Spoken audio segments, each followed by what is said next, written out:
we could finally have some action starting as early as today with Deandre Ayton. Effective now, they have the cap space to sign Deandre Ayton outright to an offer sheet, which we are all waiting on. The league is waiting to see if Ayton signs it as early as today. We have heard for days, months even, that the Indiana Pacers want to sign free agent center Deandre Ayton with a maximum salary offer, either via an offer sheet or a sign and trade with the Suns. Yet every day the rumor builds steam, fueled by declarations that the Pacers have all the cap space they need to make that max offer, and essentially force the Suns to Ayton. First, it was supposed to come on July 1st when free agency floodgates opened, but then again, it was supposed to come on July 6th. Yet, when the league year officially started and the Suns would only have 48 hours to make a massive decision on whether or not to match the Pacers' offer, then it was supposed to come on July 9th when the cap space freeing Malcolm Brogdon trade could be finalized.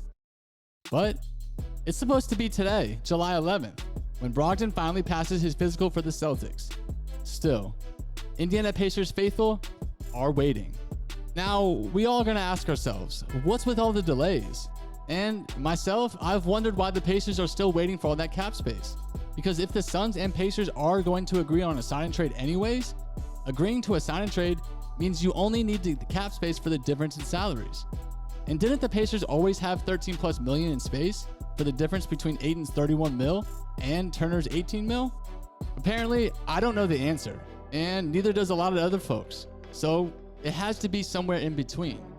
Because to even create enough space for 13 million Ayton to Turner's salary difference before the Brogdon trade, the Pacers would essentially have to cut a guy or two that they didn't want to cut, or renounce cap holds or non-guaranteed contracts. Now, that begins that Brogdon can be finalized. And Pacers, they have a lot more flexibility to create the necessary 13 million or so to complete the trade. And you also have to understand, there's another consideration that's keeping an upper hand in negotiations with the Suns. Because if the Suns knew the Pacers were not able to create the whole 31 million in space to an offer sheet, that's just another piece of leverage in Suns' favor. The Suns' asking price from Ayton in a sign-and trade to a team with no leverage could be enormous. So assuming Brogdon passes his physical with the Celtics, the Pacers would finally have both the easy cap space for a sign and trade and a practical ability to create a whole 31 mil in space to threaten the Suns with a very true offer. That would essentially force the Suns to either keep Ayton at the max salary or let him go for nothing. And on a side note, even after the Brogdon trade, the Pacers will still need to create about another million in space for the whole 31 mil. So if you see the Pacers transaction today, cutting or trading a player might be to create at least 1 million in cap space for the offer. But either way, you guys, the Pacers will now have the ability to go back to the Suns with more leverage in trade negotiations. Because right now, the Suns have all the leverage. And not only do the Pacers not even have the cap space to make an outright offer, but the Suns, they can just tell the Pacers that they will match it anyway. And there's no downside to this threat if the offer can't be made.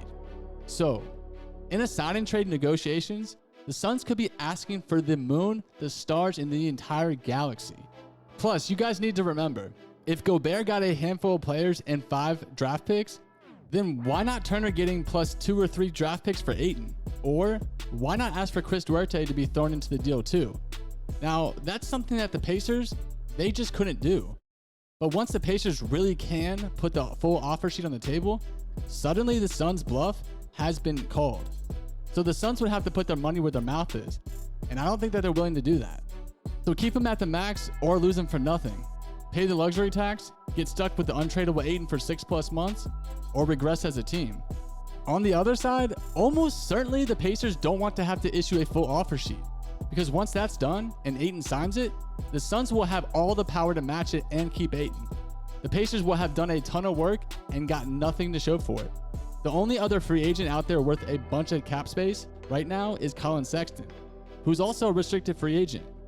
At that point, the Pacers would probably just punt the season and use their cap space for an asset collection, getting good future draft picks for taking on bad contracts. That would be quite a drop-off from the potentially of having a great young foundation in the Ayton-Haliburton combo. So the ball is in your court, Phoenix, and Indiana, don't blink. So that leads me in today's question. Do you guys think that Deandre Ayton would be a great fit with Tyrese Haliburton? Let me know in the comment section what you guys think. And tomorrow, we'll be back better than ever with some more Pacers basketball. And like always, Pacers fans, you already know, baby. I'll save y'all a seat. Peace.